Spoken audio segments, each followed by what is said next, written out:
Friends, my name is Nizamuddin Ahmed Siddiqui and I am Assistant Professor of Law at West Bengal National University of Juridical Sciences, Kolkata. The present module entitled Judicial Recourse to International Humanitarian Law Violations has been written by Professor Rohini Sen, Assistant Professor, Jindal Global Law School, OP Jindal Global University. Friends, the learning outcomes of this module are as follows. Number 1. To understand the different judicial recourse mechanisms available to states under international humanitarian law at the time of human rights violations. Number 2. To understand the Geneva Conventions and international tribunals such as the ones established in former Yugoslavia and Rwanda.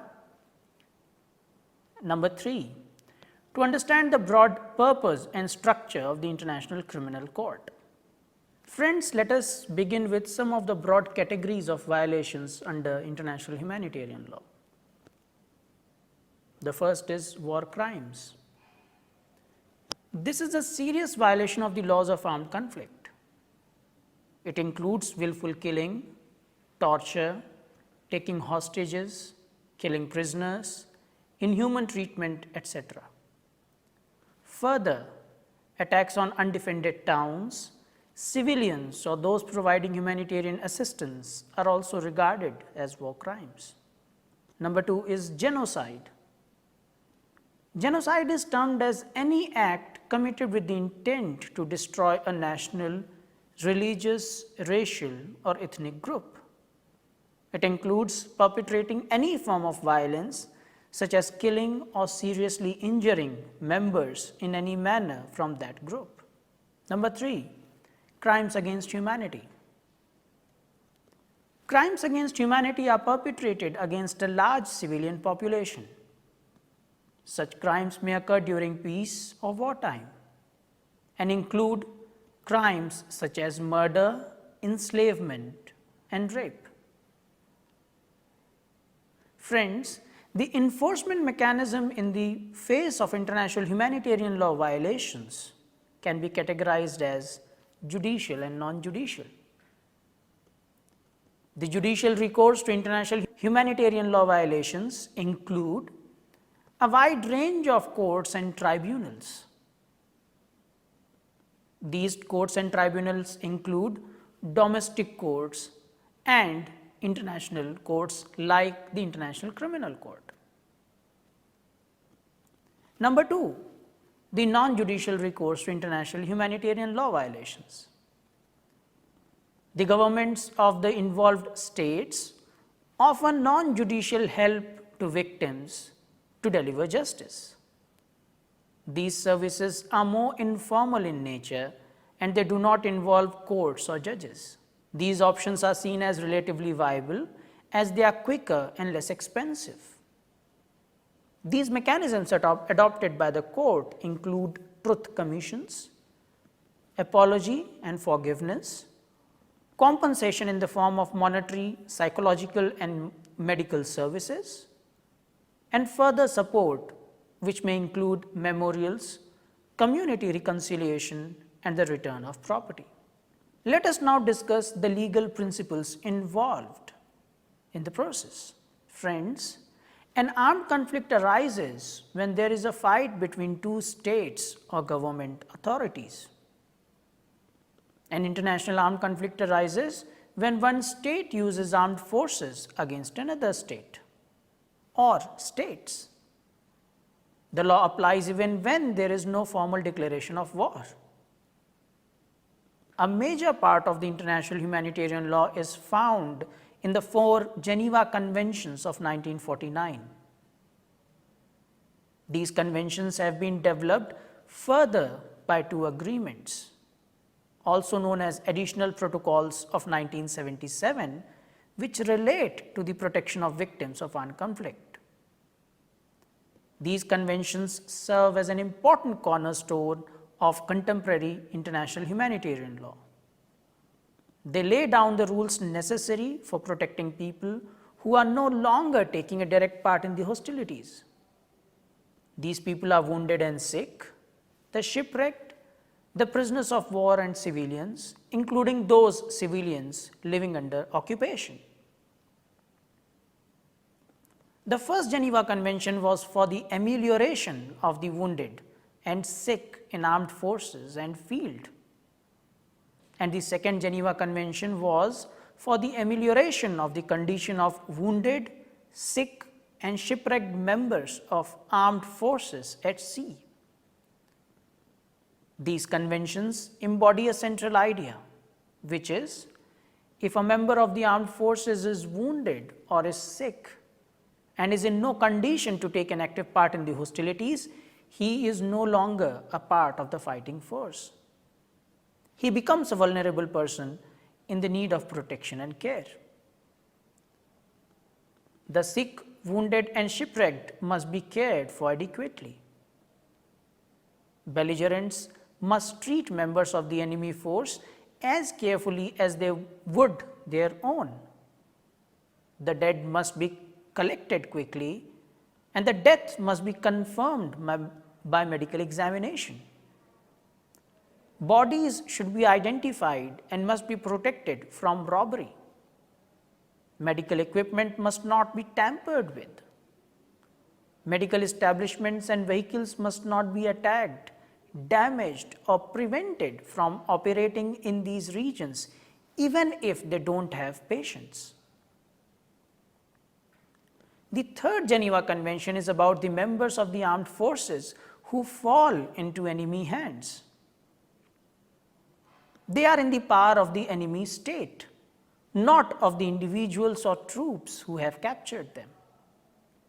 Further, the Geneva Convention says that the prisoners of war must be, number one, treated humanely with respect for their persons and their honor. Number two, they must be able to inform and correspond regularly with their family or friends. Number three, they must be supplied with adequate clothing and food. Further, they must be allowed to keep their clothes, utensils and such personal possessions. Number four, they must be paid for the work they do. Number five, their quarters must not be inferior to the captor's troops. Number six, their health must be taken care of and they must be given the medical care that their health demands. Further, it also says that the prisoners of war must not be, number one, compelled to give any information other than their name, age, rank and service number. Number two, deprived of money or valuables without a receipt. These should be returned at the time of release. Number three, given individual privileges other than for reasons of health, sex, age, military rank or professional qualifications. Number four, held in close confinement except for breaches of the law, although their liberty can be restricted for security reasons. Number five, compelled to do military work or work that is dangerous, unhealthy or degrading. The fourth Geneva Convention covers all individuals who do not belong to the armed forces, take no part in the hostilities and find themselves in the hands of the enemy or an occupying power. It further mandates protected civilian must be, number one, treated humanely at all times and protected against acts or threats of violence, insults and public curiosity. Number two, entitled to respect for their honor, family rights, religious convictions and practices and their manners and customs. Number three, specially protected, for instance, in safety zones if wounded, sick, old, children under 15, expectant mothers or mothers of children under 7. 5. Enabled to exchange family news of a personal kind. 6. Helped to secure news of family members dispersed by the conflict. 7. Allowed to practice their religion with ministers of their own faith. Civilians who are not interned have the same rights as prisoners of war. They may also ask to have their children interned with them, and wherever possible, families should be housed together and provided with the facilities to continue normal family life. Wounded or sick civilians, civilian hospitals and staff, and hospital transport by land, sea or air must be specially respected and may be placed under protection of the Red Cross or Red Crescent or emblem. The Geneva Convention further states that the protected civilians must not be, number 1, discriminated against because of race, religion or political opinion. Number 2, forced to give information. Number 3, used to shield military operations or make an area immune from military operations. Number 4, punished for an offense he or she has not personally committed. Women must not be indecently assaulted, raped or forced into prostitution. Let us now discuss the basic principles and guidelines on the right to remedy and reparation of victims.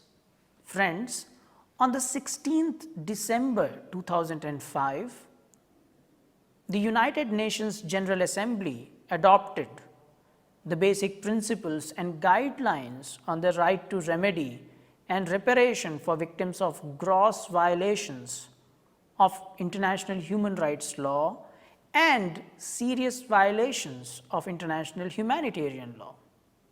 Some of the provisions of the principles are as follows. Number 1, there is an obligation to respect and enforce international human rights law and international humanitarian law, which is subjected to, number 1, treaties to which a state is party, customary international law and domestic law of each state. Number 2, this obligation includes the duty to take the appropriate legislative and administrative measures to prevent violations, investigate violations effectively, promptly, thoroughly and impartially. The actions must be taken in accordance with domestic and international law, provide victims of an IHL violation with equal and effective access to justice, provide effective remedies to victims including reparation. Number 3, case of gross violation of human rights law and serious violations of international humanitarian law that constitute crime under international law. In such cases, the duty to investigate is upon states. If the states find sufficient evidence, they have the duty to submit the alleged person to prosecution.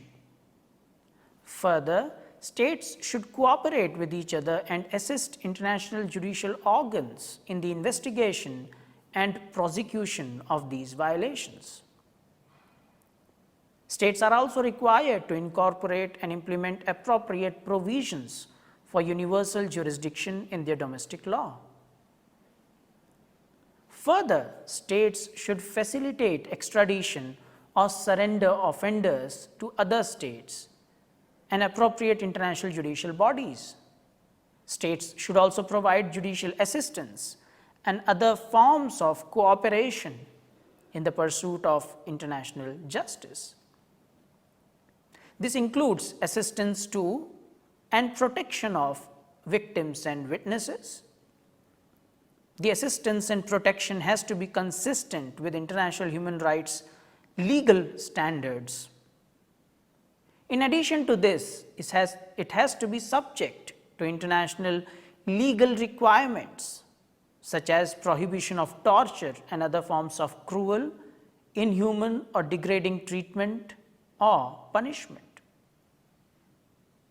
Number 4, statutes of limitations. If provided for in an applicable treaty or other international legal obligation, statutes of limitation shall not apply to the gross violations of international human rights law and serious violations of international humanitarian law, which constitute crimes against international law. Domestic statutes of limitations for other violations that do not constitute crimes under international law should not be unduly restrictive.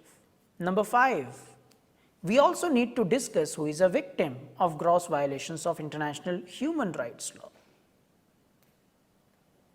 Friends, here a victim would mean a person who suffers any harm and substantial impairment of his fundamental rights through acts or omissions that constitute gross violations of international human rights law. The term includes immediate family, dependents of the direct victim, persons who have suffered harm while assisting victims or preventing victimization. Further, a person will be considered as a victim regardless of the familial relationship between the perpetrator and the victim. Let us discuss the ways in which treatment can be provided to victims. Victims should be treated with dignity and human rights. Appropriate measures should be taken to ensure their safety and well-being, both physical and psychological, and privacy of their families should also be maintained. The state should ensure that its domestic laws provide for a victim who has suffered violence or trauma. The victim should benefit from special consideration and care to avoid re-traumatization in the course of legal and administrative procedures. But then what constitutes a victim's right to remedies? The remedies for gross violations would include the victim's right to equal and effective access to justice, adequate, effective and prompt reparation for harm suffered, and access to relevant information concerning violations and reparation mechanisms. Friends, let us now discuss the discourse regarding access to justice. A victim of a gross violation of international human rights law or of a serious violation of international humanitarian law shall have equal access to an effective judicial remedy. Other remedies available to the victim would include access to administrative as well as other bodies, mechanisms, modalities, and proceedings conducted in accordance with domestic law. The obligations arising under international law to secure the right to access justice and fair impartial proceedings shall also be reflected in the domestic laws. But then what are the ways of reparation of the harm suffered? The reparation should be in proportion to the violation of the harm suffered. It should be in accordance with the domestic and international laws and legal obligations. If a person or any other entity is liable, such party should provide reparation to the victim or compensate the state if the state has already provided reparation to the victim. Compensation should be provided for any economically accessible damage. Friends, this hinges on the circumstances and gravity of the violation of each case. We now need to discuss the international judicial organs that are involved in the process. The International War Crimes Tribunals are courts of law established to try individuals who are accused of perpetrating war crimes and crimes against humanity. These courts are based on the idea of fair trial, that is, to give the accused a fair chance of defending himself. The war crimes tribunals of Nuremberg and Tokyo were established to punish the high-ranked officers of the German and Japanese military after the Second World War. These tribunals are still considered to be extremely successful. These two tribunals are often cited as evidence to prove the effectiveness of war crimes tribunals in keeping a society that has perpetrated war crimes. Friends, the Nuremberg trials were a series of 13 trials between 1945 and 1949. They were held to prosecute several high-ranking Nazi military officers along with the German upper class on charges of perpetrating crimes against peace and humanity. These trials were a milestone in recognizing and establishing a permanent international court. This helped set an important precedent for later cases of genocide and other crimes against humanity. The Nuremberg principles were a result of the Nuremberg trials. They are a set of 7 guidelines established to determine what constitutes a war crime. Through these principles, the UN attempted to codify the fundamental rules in the Charter of the Nuremberg Tribunal. The Nuremberg trials also paved way for the creation of several ad hoc tribunals. They are set up to prosecute the war crimes that happen in these specific locations. The International Criminal Tribunal for the former Yugoslavia, known as ICTY, and its sister court for Rwanda, known as ICTR, are examples of this. This has also paved way for the creation of special courts. These courts have been set up to prosecute domestic and international crimes. For example, Kosovo, Cambodia, East Timor, Sierra Leone, and Lebanon. Let us take a closer look at what happened in Yugoslavia and Rwanda. The conflict in Yugoslavia went as follows. The Socialist Federal Republic of Yugoslavia was a well-developed and diverse country in the Balkans. It comprised Bosnia and Herzegovina, Croatia, Macedonia, Montenegro, Serbia, and Slovenia. The communist model failed here in the 1990s. This collapse led to the worst economic and political crisis in Yugoslavia. The government failed to contain the situation, and this gave rise to militant nationalism.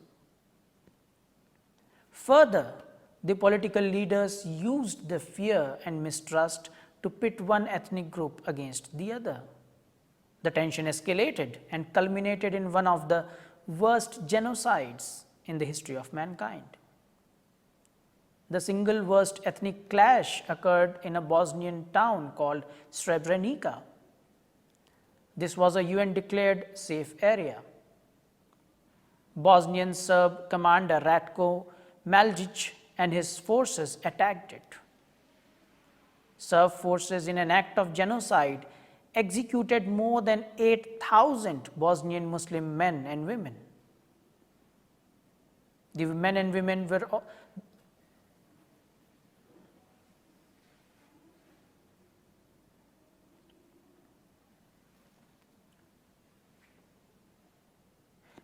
The women and children were driven out.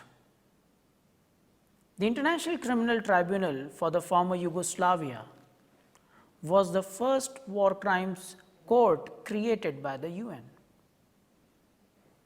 Further, it was also the first international war crimes tribunal since the Nuremberg and Tokyo tribunals. It was established to adjudicate alleged war crimes committed during the conflict in the Balkans during 1990s. Friends, let us now see how ICTY works. The three main branches of the ICTY are the chambers, the registry, and office of the prosecutor. The legal proceedings in ICTY pass through three stages. Number 1, investigation and indictment phase. Number 2, pre-trial and appeal phase. And number 3, enforcement of sentences. ICTY is a successful model for other ad hoc international criminal tribunals. Its rulings have produced a broad and deep set of international legal precedents concerning international humanitarian law. It has laid the norms for conflict resolution and post-conflict development around the world. Further, the tribunal has been instrumental in ensuring that crimes across the region cannot be denied. For instance, it has been proven beyond reasonable doubt that the mass murder at Srebrenica was genocide. It was also understood that rape was used by one ethnic group on the other as an instrument of terror.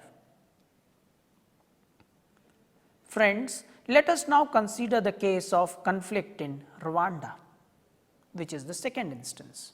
Rwanda's population comprised of tribes Hutu 85%, Tutsi 14%, and Twa 1%. The country was riddled with social, economic, and political pressure. In the early 1990s, the Hutu extremists within the Rwanda's political elite blamed the Tutsi minority population for this. These accusations and politics increased the division between Hutu and Tutsi by the end of 1992. In 1994, a plane carrying the president of Rwanda, a Hutu, was shot down. Violence escalated after that. Hutu extremists wanted to destroy the entire Tutsi civilian population. The Tutsi population was brutally killed and the women were raped. It is estimated that 800,000 people perished in the Rwandan genocide. The UN Security Council created the International Criminal Tribunal for Rwanda, also known as ICTR, in 1994. The purpose of this is to facilitate peace building and reconciliation in Rwanda. The ICTR consists of three organs: the chambers and the appeals chamber, the office of the prosecutor in charge of investigations and prosecutions, and the registry. They are responsible for providing overall judicial and administrative support to the chambers and to the prosecutor. Let us have a case study on the trial of Jean-Paul Akayesu, a case before ICTR. Jean-Paul Akayesu was a Rwandan national born in 1953. He was a teacher and then became an inspector of schools. He entered politics in 1991 and was one of the founding members of the Republican movement. He was the head of the Taba community, and during the Rwandan genocide, Tutsis were brutally killed and raped in his commune. Akayesu not only refrained from stopping the violence, but actively supervised the murder of the Tutsis. He stood trial for 15 counts of genocide and crimes against humanity during the Rwandan genocide. He was also accused of gross violations of the Geneva Convention. The defense argued that he was being made a scapegoat for the ethnic clashes in his commune. Despite this, the ICTR found him guilty on 9 counts of genocide and crimes against humanity. However, he was not found guilty under the Geneva Conventions. Friends, this is a landmark case for several reasons. Some of the reasons are as follows. Number one, this is the first time that the Convention on the Prevention and Punishment of the Crime of Genocide was enforced. Number two, it demarcated the mental element that constitutes the crime of genocide from the mental element that constitutes a breach of Geneva Conventions. Number three, the court clarified that genocide is a specific crime. This takes the accused outside of the scope of armed conflict. Let us now discuss the International Criminal Court. The Rome Statute established the International Criminal Court, also known as ICC, in 2002. It is the world's first permanent court with jurisdiction to prosecute individuals for crimes against humanity, war crimes, and genocide.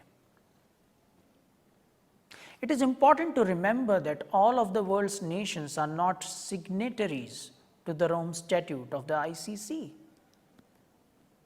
The court came into existence because a sufficient number of nations have ratified the Rome Statute. The ICC is a treaty-based and has jurisdiction only when crimes listed in the statute are committed either by a national of a state party or on the territory of a state party. One of the main features of the ICC is that it is not retrospective in nature. That is, its jurisdiction only extends to war crimes committed after the establishment of the ICC. The ICC seeks to complement national tribunals by providing them with an arena if the case is too complicated or extensive for a national tribunal. However, the ICC has a fair set of limitations. Some of them are: number one, lack of international support. Not all the countries are signatories to the Rome Statute of the ICC. Therefore, they are not members of the ICC. This poses a major impediment for victims of war crimes from non-member countries to get justice. Number two, international politics. There might not always be international cooperation among the different member states of the ICC due to international politics. Some of the major concerns include dilution of leadership, accusations of favoritism, etc. Owing to these limitations, it is important to empower other judicial mechanisms.